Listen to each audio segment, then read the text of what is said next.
Afternoon, everybody. Thank you for giving up potentially your lunchtime to come and hear about what the PSGA is. So, just to introduce myself, my name is Jamie Clark. I am the Deputy Director for Commercial and Operations at the Geospatial Commission, and prior to that was at Bayes looking after the PSMA. So, I suspect many of you had the misfortune of seeing a presentation from me before. Subsequently, I'll be handing over shortly to Carol, who is head of the PSGA and is very much leading on the delivery of the PSGA. And also on the line, we have Rachel, who's heading up the governance structures and managing all of that for us for the PSGA going forwards. So if it's all right, we'll dive straight into what the purpose of this presentation is. The target audience for this, and I appreciate some of you are from other sectors, but is primarily to public sector users. There have been other webinars for other user bases previously, so this is very much aimed and intended to be for existing PSMA, OSMA members, etc. What's different from the PSMA to the new PSGA? So we're very much looking at it through that lens. Happy to take questions from anybody, obviously, but that's just obviously who we're targeting this at. And their objectives for the session are very much around letting you know what the PSGA is, telling you a bit more about some of the new products and content that will be delivered over the coming years, and some of the new ways to access that data, along with some of the changes to the support and services aspects of it. Just at this stage, I think, just to make the point, this isn't going to be death by PowerPoint and answer every question you may possibly have. It's not intended to be that way. This is very much a light touch introduction, and we'll be obviously doing far more in terms of engagement and providing more information as time goes on about the various different aspects of it. Equally, if we weren't in the current climate that we are, then we would obviously be looking to run events and doing this face-to-face, where we would obviously be able to provide you with a bit more information and a bit more interaction around it. Unfortunately, we're not in that place, and hopefully we'll get back to a place where that becomes a viable option in the not too distant future. So just to say that this isn't intended to be the encyclopedia of everything, just to manage your expectations, but we will be obviously building from this point, and this is to basically just give you a starter for 10 introduction as to what it is and what you can expect to come over the coming months with the PSGA. So just in terms of background to it, so the PSGA very much began its life as a series of sketches and some terrible PowerPoint slides presented by myself back in 2016 around Land Rovers, Skodas, etc., where we discussed about what the future might look like for geospatial data access, particularly around replacement of the PSMA. And many of you had to suffer those presentations year in, year out, and as they evolved over time. So hopefully some of the concepts in this are not new. You'll be vaguely familiar and recall some of those slides. But the gist of it was the PSMA delivered a whole load of exceptional benefits and exciting opportunities. However, over the 10 years, those did begin to plateau. There were some issues with the PSMA in terms of the flexibility that it was providing to users, also to government in terms of managing it, but also as well to OS around how they evolved the data to meet the opportunities and needs and etc. of emerging technologies. So part of that, and again, thanks to all of you that have been on this journey with us and very much inputted into it and gave us a direction and a guidance around it. We did speak to around 450 separate public sector organisations, some of you on a one-to-one basis, some of you through the member events, some of you through various other engagement activities, to understand what your requirements really were for Ordnance Survey data going forwards, what was really working well and what was good in the data sets that we had through the PSMA, and what the future might hold. Off the back of a lot of that engagement, we did come to the conclusion that we did need to take a different approach to the way in which we operated with Ordnance Survey and the way in which the public and private sectors were able to access the Crown geospatial data that Ordnance Survey manage and maintain on our behalf. And hence, out of that, we narrowed down to the PSGA model and have been working and developing that over the last few years. Again, building on that from 2016 through 17 and 18, we continue to engage with you. You give us huge amounts of valuable intelligence and assistance in forming the shape of the PSGA. And we worked very closely with the Geographic Information Customer Group as strategic governance of the PSMA, and also with the PSMA User Representatives Group to refine and develop the asks and really narrow in on what it was that was core and critical and important to make sure a new agreement was able to deliver that. And we can't fail to mention, if nothing else, because we have a lovely new template, because as you recall, these started off on blue templates when it was a responsibility in beige. However, the importance of geospatial data was recognised by government, and the opportunities provided by it, or that could be realised from it, resulted in the creation of the Geospatial Commission in 2018, with transfer and responsibility for the public sector contracts moving from the 1st of April. So you'll hopefully have seen much of the Geospatial Commission's work, and we are working towards publishing a UK geospatial strategy, again, that large numbers of you will have had input into and have helped us think about through both our call for evidence and the public sector engagement events last year, and also through direct correspondence with various parts of the public sector over the last 12 months. So that's coming. This obviously forms a key part of that, as being a critical way in terms of providing access and new access to core geospatial data that Ordnance Survey provides. At the same time as the Commission was announced, there was obviously the announcement of the government's intention to improve access and open up access more widely to OS's master map data, and all the benefits that brings, and as well as some core identifiers, which include the UPRN and the USRN. And what I'm pleased to say is that the PSGA has delivered. There's a lot of project work that's been done around that, with a lot of customer engagement, and there's customer advisory groups have been set up, and with public sector and private sector input into the development of those deliverables. And so they are also being delivered through the PSGA as the contractual framework that will deliver them, and we'll talk briefly about some of those further down in the slide pack, but also there's more information available to those as they come along and will be published in due course. I'm probably going to move on from that slide. So what is the PSGA? Well, it's a change in the contractual framework we have between government and Ordnance Survey when you compare it to the previous agreements, which are very much a transactional agreement around, we give you X money, you give us X product, and on a set of licensing terms. And there was discussion, obviously, and there's a lot of things, and those products evolved over time, but it was a very transactional model.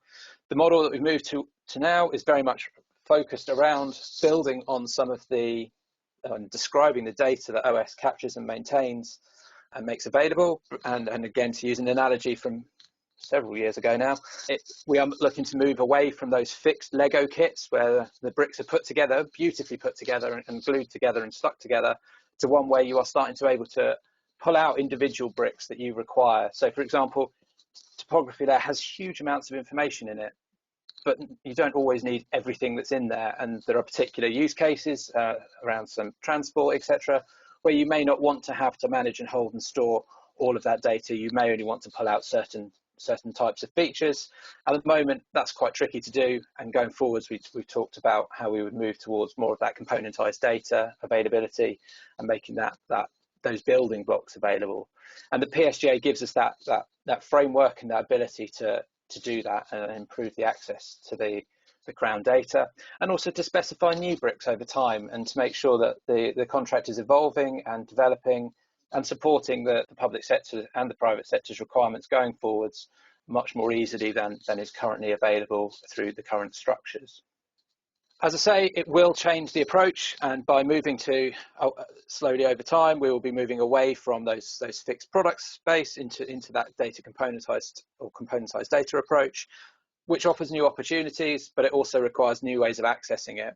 And so we've looked at that as part of the PSGA, and we'll look to continue to evolve them and keep pace with the current modern delivery mechanisms over time as well. So to ensure that this all happens, and basically to ensure that you also have certainty of access to the core data over time, it's another 10-year agreement, which will continue to provide you free at the point of use access to the public sector in England and Wales. It will deliver over the coming years enhanced data, and whilst nothing fundamentally changed on the 1st of April, there is a timeline of things that will be coming along, and it will be a continuous set of development over the life of the contract, more so and in a more structured and continuous development way rather than that we had with the PSMA. So that's a huge step forward. And as I say, it brings about new opportunities to access that data. So you may have received an email from me around about the 2nd of April. The PSGA itself commenced on the 1st of April and replaced the PSMA and open data contracts. Fundamentally, the terms under which you access that data from day one haven't changed significantly. The member license, we've worked hard to maintain it as being as similar as possible to that of the PSMA, except where we needed to obviously make changes to improve things, to minimise the hassle and the burden of trying to get your head around any new licensing as much as possible. So you will recognise significant swathes of it. About 98% of it hasn't changed. So from a day one point of view, you are good to carry on utilising the data that you have access to on the 31st of March through to the 1st of April, and that was a seamless transition. You should continue to be able to access all the data that you've ordered, or your existing orders, etc., have transferred across, so that you can continue, because now is not the time to start having issues around data access for many of us. So I think that's pretty much me done at this point. So I think I will now hand over to Carol. Hello, everyone. So I'm pleased to say that the PSGA will deliver the following. So it will increase the flexibility to governments to maximise the value of the world-leading geospatial asset and expertise. It will provide access to some additional products and members within the first year of the contract. Around 70 new data sets which members specify during the user engagement, will be created over the next 3 years. OS will be providing a new hub which will improve ease of access to the data, including delivery of the data via APIs, and it will provide download management. Building on from PSMA, the PSGA now formalises the OS support to government and the wider public sector through enhanced technical support to aid adoption. There is different levels of support will be provided. Data to education. We're continuing with user engagement to ensure that this agreement meets the members' needs, mapping for emergencies, and UK representation in the International Geospatial Standards Forum. It's also enabled the opening of key identifiers under OGL, and finally, there will be changes to the definition of derived data, and there will be a broadening of the terms for presumption to publish. These changes will remove barriers and so that data can be published more.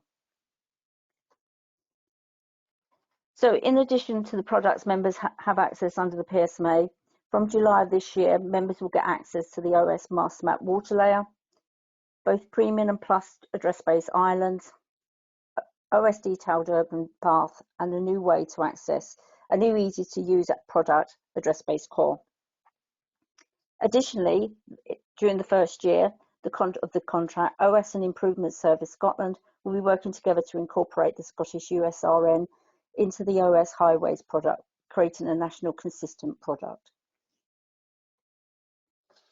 So as Jamie said, during 2017-18, there was a user engagement which 1,800 new data asks were identified, and working through this, we refined it down to those that have the biggest impact.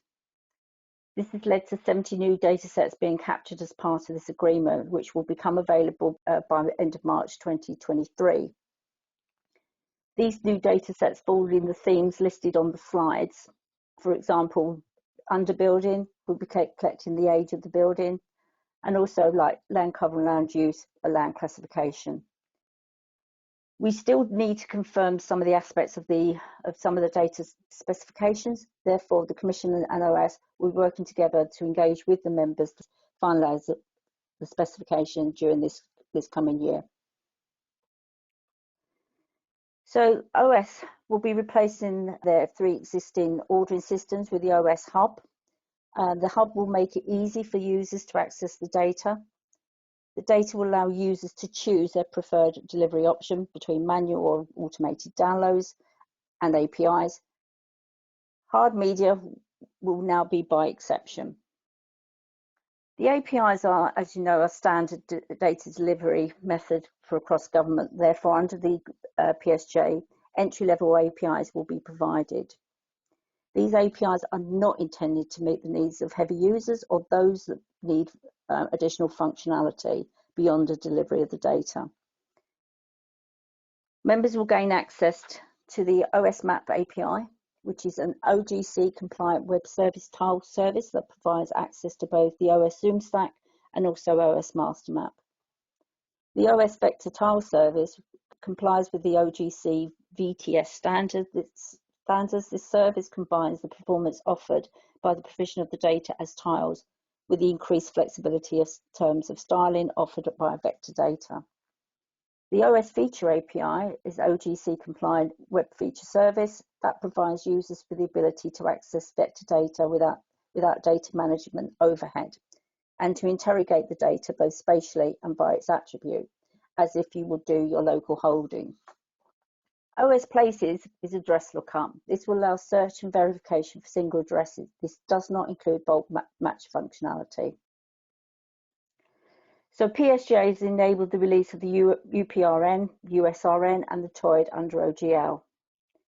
The opening of these identifiers will facilitate greater accuracy and immediate data sharing and matching, which will deliver better services and better outcome for the citizen. OS will release 4 new data sets from July 2020. First one is OS Open UPRN, which is the UPRN and with geometry from address base premium. OS Open SRN, which is the SRNs from the OS highways and the simplified line geometry. The OS Open TOID will be TOIDs and the generalized XY coordinate from OS Master Map. And the fourth product is the OS Open Linked Identifier. This will give you the relationship between the UPRN, USRN, and the TOID. Now hand back to Jamie. Thanks, Carol. So I think there's probably 4 questions so far that have come in, and they can be bulked into derived data and APIs. So just to pick up on the API ones first. So yes, OS Places is included within that. However, it is not the full functionality of OS Places that is included, because obviously there are competing products around for that. However, what we have included is the basic lookup, allowing you to look up an address, because that is something that you can run from the data yourself out of any GIS package. What it doesn't include, very specifically, as Carol mentioned, is the bulk matching tools that are available, because there are others available that are not necessarily from Ordnance Survey, and so you may well have them already built into systems, etc. And we're not intending to replace those at the moment. The next one, in the new OS Download Hub, will you be able to specify data formats, e.g. tab for master map?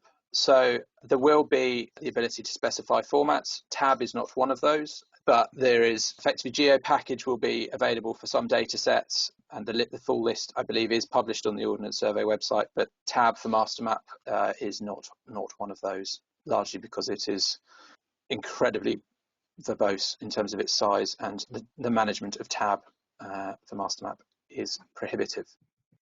If OS derived data can be published by the public sector. So derived data, it isn't. So there is, as you know, under the PSMA there was the presumption to publish, which remains. That policy has worked well. There is a large amount of data that has been able to be published under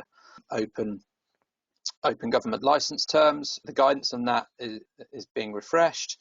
It will also include the ability to now publish the identifiers themselves going forwards, associated that weren't previously available to be released under an open government license. So that will be revised. There is also specific provisions being made to allow the release of property extents as per the open master map, which applies to certain public sector bodies. But that policy fundamentally did work. It does work. It resulted in, I think, just shy of 5,000 new additional data sets being published, and therefore it's looking to expand on that. It is not an open-ended, and it's not felt to be necessary either, an open-ended, just anything you derive, publish it. There are limited restrictions on it. You can publish a considerable amount, and we'll circulate a link to the presumption to publish policy pages on the OS website at the end of this. So again, about whether or not, so moving again on to the classification of derived data, whether you can publish it against Google, Bing, or OpenStreetMap base maps. It's very much, if you're publishing data through the presumption to publish and it's being released under an open government license and complies with all of those things as it did under the PSMA, then once data is released as under an open government license, it doesn't matter which base mapping you upload that against.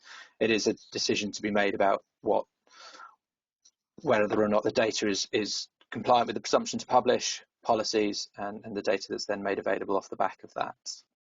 The open identifiers, yes, will be available to the public and the private sector. So the data sets, as Carol mentioned, are being released under OGL, and those will obviously then be available to all.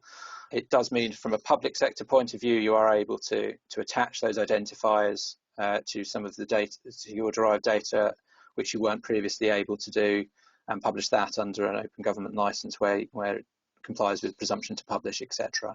So it does enable you, the data you're publishing, to be more easily consumed and referenced against the open identifier data set that is available within the private sector as well. Carol, do you want to say anything more about the data sets that are planned as part of the 70? They mainly fall within the themes of what was listed on the slides. We're not really specifying a lot because there is some third-party licensing required by OS. But in general, most of the specifications are there. We just need to confirm some of them. So we will be doing user engagement, and then we will start publishing the full list of the 70 that we will be creating. So as I said, there's stuff around buildings, ages 1. We're hoping to do some, hopefully number of floors, and the land use classification, and some transport, making more of a network. There's not much else we can really say at this stage, Jamie. It's aiming that they should be completed by the end of the third contract year, but as we know in this situation, that may have to change depending on when surveyors can go back on the streets. Over back to you, Jamie. Thank you for that. Okay, the next question is, how have the UPRNs and USRNs been mandated across the public sector? So across central government, the Government Digital Service and the Open Standards Board are responsible for setting that policy. They've looked at the UPRNs and the USRNs and rightly identified that they are both robust and ubiquitous and now open identifiers that are ideally placed in order to be utilised as an open identifier across government data sets, and as GDS have the ability through their position as part of the Cabinet Office and as in charge of government digital services and data policy, they are able to mandate standards across central government. I believe there is a recommendation that local governments may wish to follow a similar thing, but I don't believe the mandation is quite as strong into local governments. But within local government, I suspect most of you are already using UPRNs and USRNs and have done for some considerable time within your systems and your data sets. So hopefully this just makes it easier for you to utilise those more widely and to also integrate other data sets from other sources from around the public sector going forwards. But what's that? Free access to APIs so that we could link up, say, QGIS internally to them. Yes, that is free at the point of use access for the purposes of that. And as Carol mentioned, the APIs themselves are intended to enable effectively a base level of access across the whole of the public sector. They are there to ensure that the data management burden has been associated traditionally with geospatial data is limited, because one of the key strong messages that we got from all of our engagement, particularly within local authorities, is that time and resources are dramatically reducing, and data management was one of those areas which was taking a lot of time and not adding additional value. So what we've sought to do here is to modernise and just bring in line with the rest of government standards the way in which data is made available and delivered, and that's what these APIs are intended to do. You can get APIs that are all singing, all dancing, doing a whole range of different additional functionality. The ones that are available through the PSGA are not intended to do that and will not be intended to do that. They are there to help you gain access and reduce the management burden to enable you to use current data more readily and more rapidly. So aerial photography is specifically not included within the PSGA. It is subject to a separate procurement process that is currently out with the market, or is currently being evaluated to replace the existing aerial photography Great Britain contract that again has been highly successful, and we will be shortly in a position to award and announce the continuation and what way forward with the aerial photography access is, because obviously we understand that it is a key part of, or a key data set for much of the public sector, and works very much in close conjunction with Ordnance Survey data and also with the address data that's enabled through the PAF public sector licence. So we are continuing to work on that, and we'll be back in touch with you shortly once procurement of that has concluded. Yeah. Can you give an update about OSMA and the PSGA at all? So yes, so at the moment, as it stands, the PSGA covers only England and Wales. We are working very closely with Scottish Government colleagues at the moment, looking at what the future holds around OSMA, and whether or not OSMA, effectively Scottish public sector, also joins with the PSGA. Those conversations are ongoing, and we're working very closely with Alan Corbett and Albert King within Scottish Government to progress those as rapidly as possible. I think we collectively see there is a lot of benefit, but there obviously are some things that need to be resolved and worked through there to make sure that everybody is getting what they need from that relationship going forwards. Because again, the OSMA has been incredibly successful. It has worked really well in Scotland, and we need to just make sure that we are continuing to have the best possible outcome for the Scottish public sector, and that whatever arrangements are put in place going forwards work not only for England and Wales, but also work in Scotland as well, to make sure that the public sector is getting what it needs. And Jane, we've another question as well that's come in about researchers and private people. How do they benefit from the PSGA? So there are two audiences for the PSGA. The primary audience that we've been talking about mainly about today is around the public sector itself, where you're working with the public sector and you providing services or support to them. Then you can operate under that. The end user licensing, the contractor licensing that's been available to the public sector for the last 9 years, it's still there, largely unchanged. That's entirely unchanged. So you can still work together if researchers are doing a piece of work with NHS, local authority, anybody like that. There is an opportunity through contractor terms for the public sector body to share the data with you. And so that mechanism that has worked very well over the previous contract, we've maintained and made sure that it goes forwards to continue to allow that interaction between public sector and both private sector companies and suppliers, but also with researchers. End user licensing also permits the public sector to share data as part of their public duty and their public services and citizen services within individuals for the purposes of non-commercial purposes and for information and transparency purposes, as it always has. In terms of what the PSGA offers to private individuals and researchers outside of working with the public sector, it is very much around, it's providing new routes to access the data through the open master map routes. So you're gaining the open government license data through the additional identifiers, allowing you to join data more readily. There is also the free threshold, which will be available to private sector companies or startups and innovators. And there's a whole series of licensing on that. And I believe there's probably an entire webinar on that. So I'm not going to try and go into the detail, particularly at this moment on that one, but it will be one we'll pick up in the future. That basically is there to enable you to access Ordnance Survey data, to start developing products and services, etc., to take to market and to grow your business utilising those. That's free up to a threshold, so lowering the barrier to entry to very much stimulate innovation and growth in that area. As I say, that is a whole webinar in its own right about how that's intended to be. And again, the audience for that is not quite the same as the one for this one. So I think Jill will take that one away as one that we should make sure is timetabled in the not too distant future to promote exactly all of that it brings. Yeah, will do. There's a few questions in here also about the OS contractor license. And there's a section on there for witnesses. Currently, at this moment in time, it's a bit unpractical, should we say. Advice from OS has been sent in the next newsletters to all the public sector members about how to proceed with that. It's been quite a popular question, and we give an answer, but I don't have it available here and now, unfortunately. But we'll give you that guidance in the next email. Okay. Close it now, I think.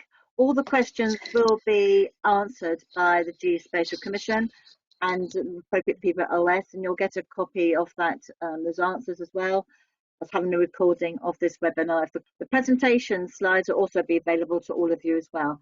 As I said, this is the first one of these webinars, and I'm sure the Commission and OS will be planning lots yet to go ahead. And we have got some planned for various subjects already, including licensing and customer support and things like that. But all the information will be sent out to all of you by the public sector newsletters or the partner newsletter. Okay.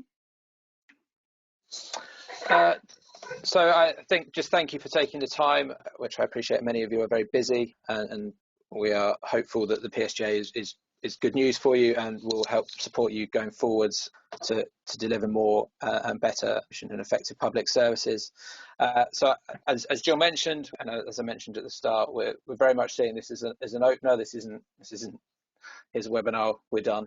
We will be looking to build on this going forwards to make sure that you are getting the information that you need at the right times, and there's no surprises in that sense.